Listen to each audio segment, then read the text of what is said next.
Syllabus expand होने लग जाता है और सिलेबस इतना ज्यादा बढ़ जाता है क्योंकि ये सिलेबस डायरेक्टली आपके कॉम्पिटिटिव एग्जाम से कनेक्टेड होते हैं। आप अगर 11th और 12th की बुक्स देखेंगे तो वो इसीलिए डिजाइन की गई है जिससे वो डायरेक्टली कनेक्ट हो आपके एग्जाम्स के अंदर। प्रॉपर किताबें खरीदो, एनसीईआरटी पढ़ो। जिस कॉन्सेप्ट में तुम फंस रहे हो नोट्स बनाते हुए, वहां पर जाओ, जाकर वन शॉट देखो। वन शॉट आपके रखे हुए हैं, प्रॉपर आपके बनाकर रखे हैं, उनको जाकर देखिए। Give importance one chapter at a time. एक चैप्टर को एक बार में किल करते हुए चलो। एक चैप्टर पढ़ो, फिर उसके बाद क्या करो, वीकली रिवीजन पे आ जाओ। मुझसे बच्चा कहता है सर आंसर राइटिंग एंड में करता हूं। मैं तुम्हें बता रहा हूं डे 1 से आंसर राइटिंग करो, तुम बहुत लंबे समय तक आपका चीजों को याद कर पाओगे। ज्योग्राफी वाले आ गए भाई, क्या हाल चाल है सभी के। मैं अभिषेक पांडे स्वागत करता हूं आपका इस बहुत ही बेहतरीन सी वीडियो के अंदर। पर सर वीडियो का टाइटल देख के ही हमें तो आपका बिल्कुल अपनापन सा लग रहा है। अपनापन क्यों लग रहा है? क्योंकि सर वीडियो में जो आपने बताया है कि क्लास 11th में आते ही क्लास 11 टफ सी लग रही है, ये बिल्कुल सही बात है सर। चाहे मैं किसी भी स्ट्रीम से बिलोंग कर रहा हूं, बट खासकर जब हम ह्यूमैनिटीज में बात करते हैं तो ह्यूमैनिटीज में आते के साथ ही भैया हम तो समझ के आए थे कि ह्यूमैनिटीज तो यार सस्ती होती है, बिल्कुल एकदम आपका ऐसे होती है, बिल्कुल आसान सी और तुरंत हो जाती है। हम तो यही सुनते हुए आए थे, पर जैसे ही आए हैं तो बच्चों को अब ऐसा लग रहा है कि ओ हो ये तो क्या ही देख लिया मैंने।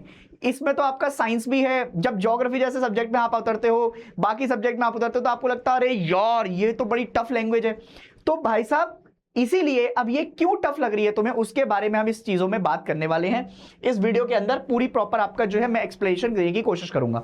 तो सबसे पहले कुछ प्रॉब्लम्स आती हैं तुम्हारे पास। टोटल मैंने 6 प्रॉब्लम आइडेंटिफाई की हैं जो कि बच्चों ने मुझे बताई और मैंने बच्चों से आपका पूछा, तो उनके आंसर्स के साथ आई हैं। और इन चीजों को आपका समझने की कोशिश करना। देखो पॉइंट नंबर 1 क्या होता है कि जब भी आप कभी किसी आपका बुक को देखेंगे तो आपके स्कूल में हो सकता है कि किसी स्कूल में एनसीईआरटी पढ़ाएं, किसी स्कूल में कोई और बुक पढ़ा रहे होते हैं, तो वहां की जो लैंग्वेज होती है या फिर आपका स्कूल से जो करिकुलम होता है, पैटर्न होता है, वो बिल्कुल आपका अलग होने लग जाता है।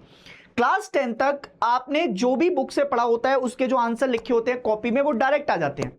जैसे ही आप 11th में आते हैं, 11th में आपके कंसेप्चुअल जो कॉन्सेप्ट होते हैं वो बहुत घुमा के पूछे जाते हैं और इवन कॉम्पिटिटिव एग्जाम तक के साथ कनेक्ट कर पूछे जाते हैं आपके स्कूल्स के अंदर। कई सारे स्कूल्स में तो मैं ये देखता हूं कि स्कूल वाले बच्चे को सीधा आईएएस समझ लेते हैं कि मैं जो क्वेश्चन पूछ रहा हूं वो उस लेवल का होगा, जिसमें कई बार मेंस के क्वेश्चन उठा के डाल देते हैं। मैंने कई जगह देखा है। तो होता है मोस्टली ऐसा कि जहां पर आप ये देखते हैं कि आपको जो पढ़ाया है और उससे जो क्वेश्चन पूछा जा रहा है पेपर के अंदर वो बहुत अलग डिफरेंस आपका क्रिएट कर रहा है। यूनिट टेस्ट में आते के साथ ही कई बच्चों के नंबर कम होने लग जाते हैं, तो वहां पर सबसे पहला डिफरेंस क्रिएट होता है कि यार मैं तो पढ़ रहा था और मेरी तो एसएसटी बहुत अच्छी होती थी, बट फिर अब ये क्या हो गया 11th क्लास में आते के साथ ही।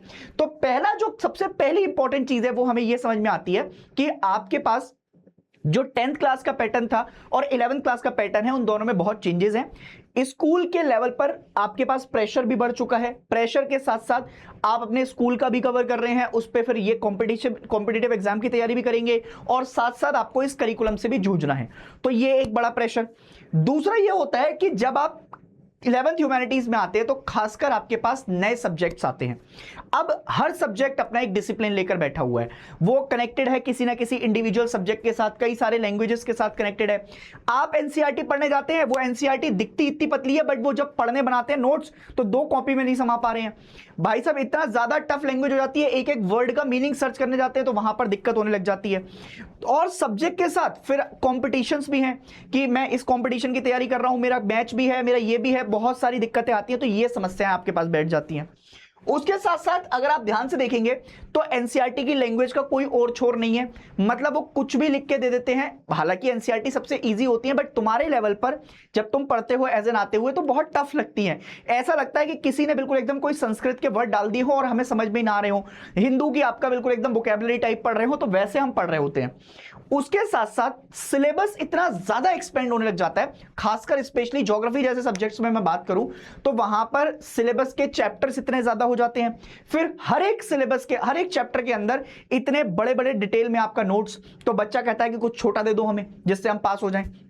तो एक ये बड़ी दिक्कत आती है कि सिलेबस एक्सपेंड होने लग जाता है और सिलेबस इतना ज्यादा बढ़ जाता है क्योंकि ये सिलेबस डायरेक्टली आपके कॉम्पिटिटिव एग्जाम से कनेक्टेड होते हैं।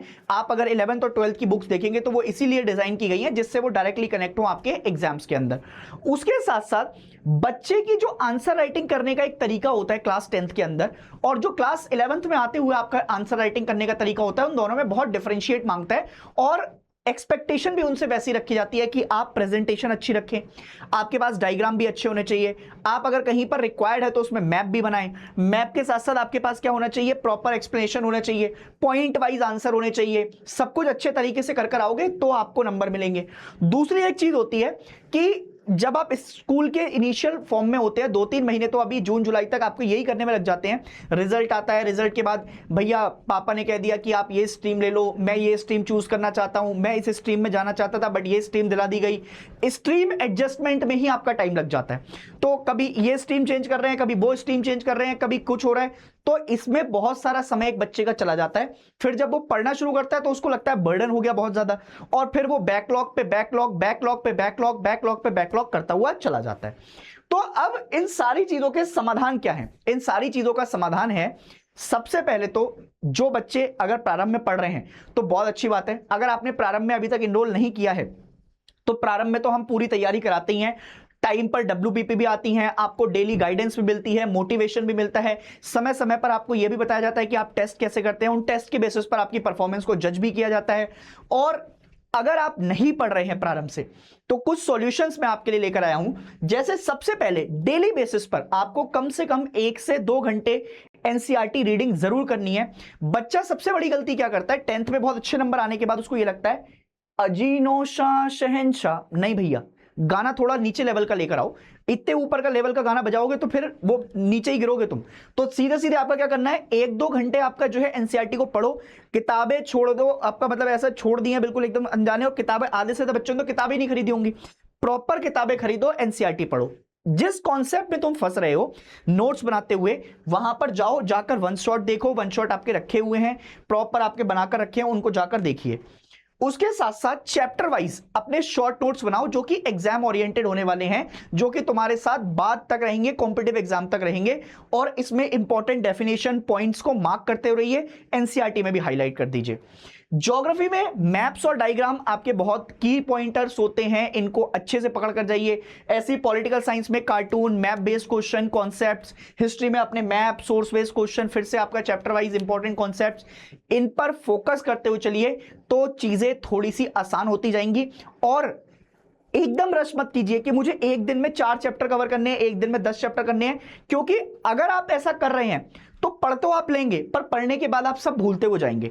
आपको ऐसा लगेगा कि अभी एक दिन पहले तो ये चैप्टर पढ़ा था बट मैं सब भूल गया।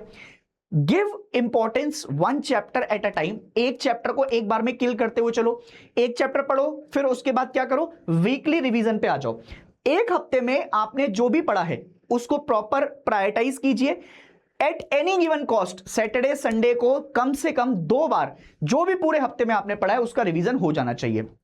उसके साथ साथ हम WPPs देते हैं, आप भी कई सारे सैंपल पेपर होंगे या फिर टेस्ट होंगे, उनको जरूर प्रैक्टिस कीजिए। उससे होता क्या है, जो आपके कॉन्सेप्ट होते हैं वो आपको रिमेंबर रहते हैं, बहुत लंबे समय के लिए आपको याद हो जाता है। जब आपका कोई क्वेश्चन सही होता है ना तो आप उसको बहुत लंबे समय तक रिटेन कर पाते हैं। क्वेश्चन की सबसे खास बात यह होती है कि अगर आपके क्वेश्चन सही होते हैं तो आप उसको कभी दोबारा गलत नहीं कर सकते, और जो क्वेश्चन आपको गलत हुआ है और अगर आपने उसको सही से एनालाइज कर लिया तब भी आप उसको कभी नहीं भूलते। तो इसलिए क्वेश्चन लगाना बहुत इंपॉर्टेंट होता है। क्वेश्चन की आंसर राइटिंग करना बहुत दिक्कत होती है कई बच्चों को, बट उनसे बहुत लंबे समय की रिटेंशन आप गेन कर सकते हैं। मुझसे बच्चा कहता है सर आंसर राइटिंग एंड में करता हूं, मैं तुम्हें बता रहा हूं डे 1 से आंसर राइटिंग करो, तुम बहुत लंबे समय तक आपका चीजों को याद कर पाओगे। और कुछ एक मेरी सलाह है आपको, एडवाइस मान लीजिएगा, हो सकता है कि 11th ह्यूमैनिटीज थोड़ी सी टफ लग रही है, बट जिन बच्चों के कॉन्सेप्ट क्लियर हो जाएंगे, जो बच्चे अपने आप को कॉन्सेप्चुअली बहुत स्ट्रॉन्ग कर लेंगे, तो हो सकता है कि 11th थोड़ी सी आपका दिक्कत देरी हो बट वो धीरे धीरे कर आपका इजी हो जाएगी।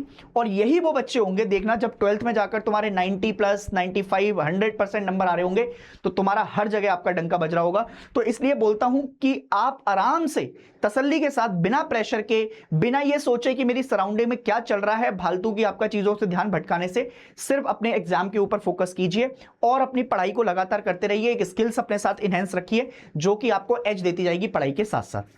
उम्मीद करता हूं कि आपको ये सारी बातें समझ में आई होंगी। अगर ये सारी बातें समझ में आ गई हो तो कमेंट्स में लिखकर मुझे जरूर बताइएगा कौन सा सब्जेक्ट आपको ज्यादा टफ लग रहा है, क्या कॉन्सेप्ट आपको टफ लग रहे हैं, और उसके साथ साथ आप अपनी तैयारी को बूस्ट करने के लिए क्या कर रहे हैं। इन चीजों का मुझे कमेंट सेक्शन में आंसर जरूर दीजिएगा, मैं वेट करूंगा। तब तक के लिए अपना ध्यान रखिए, खुश रहें, एंड बाय बाय एंड जय हिंद।